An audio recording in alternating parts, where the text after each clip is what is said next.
Alright, welcome back. It's still real class, and I'm still your guide, M.A. Ido.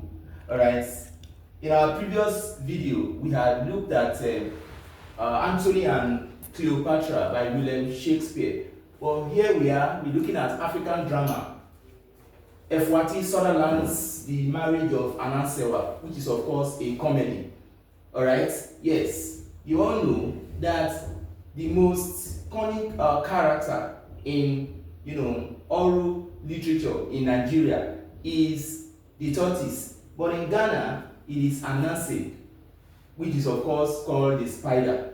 Okay, yes, the tortoise is clever in our Nigerian stories, okay, but in Ghana it is given to the spider, always called Ananse. Though the story here is based on the clever nature of the spider, represented by human in the text. So the text is actually a post-colonial one. You know, modern African literature is divided into three periods or eras. We have what they call the pre-colonial, we have what they call the colonial, and we have what they call the post-colonial. This is a post-colonial literature about how poverty has become the order of the day in Africa, and how Africans try to escape from poverty by any means possible.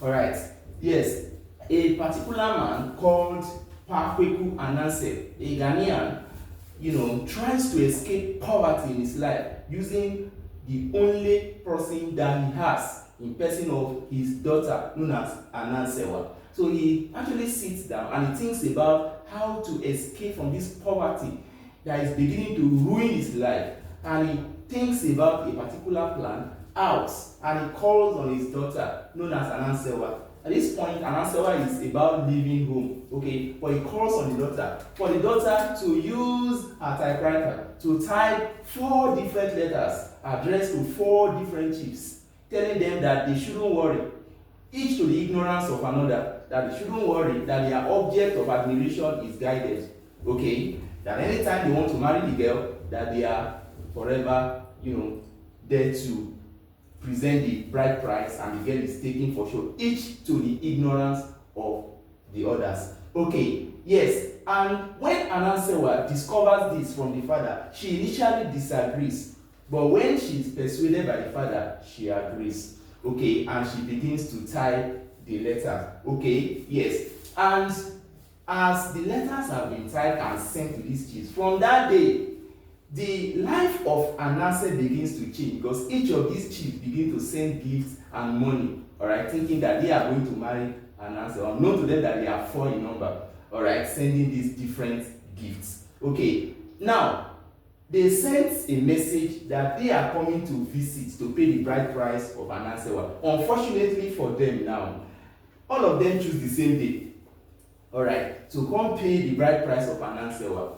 What is Ananse going to do? Of course, you know that in our normal story, Ananse, spider, is a very clever animal, represented by this same man now called Ananse. So he quickly devises a means. Meanwhile, his mother is around, known as Aya, and his auntie is also around, known as Efua. He quickly lies to them that somebody back in the village has set fire in their cocoa farm, that they should rush there and then report the issue and make sure that it doesn't go far beyond that. And both of them quickly rush to the village, and now it's left between him and his daughter Anansewa. So on the appointed day, what happens is that he tells his daughter to pretend that she's already dead. Okay, and he sends messages to these chiefs who all arrive and are sympathizing that, okay, your daughter is already dead. More gifts start coming for the burial. More money starts coming for the burial. And then, yes, what later happens is that the person that gives a very long speech, alright, to show his total sadness because of the tragic demise of the girl in question, is actually one of the chiefs, known as Chief Who is Chief. And it is actually Chief Who is Chief that Ananse has in mind to marry the daughter initially. So since he's the one that shows more sympathy, more sadness at the end of the day, he's the one that the man actually gives his daughter to. And then his life changes forever. Hence, their marriage continues. The marriage of Anansewa, both of them are already married. You see how clever the man is, representing the spider, who is known to be very clever in Ghanaian story. So, in our next video, we are going to look at the themes and of course the characters in the marriage of Anansewa. by Efua T. Sutherland. Don't forget that this story is written to reflect how poverty has become the order of the day in modern day Africa and how people try to escape this poverty by all means.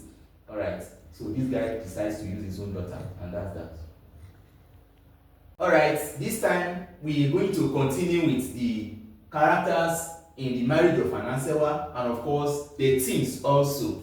Alright, now let's look at a few of the characters therein.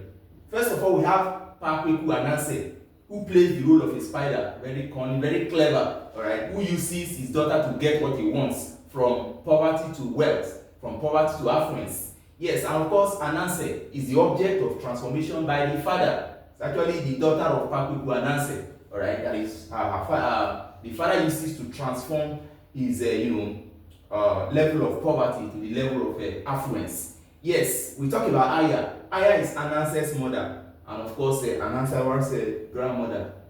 And we talk about Efua. Efua is actually Ananse's aunt, alright? Yes, and then both of them are actually told to go to the village that somebody has already set their cuckoo farm on fire. It was while they left that the issue of pretense came up by telling the girl in question to pretend that she's already dead. And we talk about Christy. Christy is the one that helped to stage the whole thing.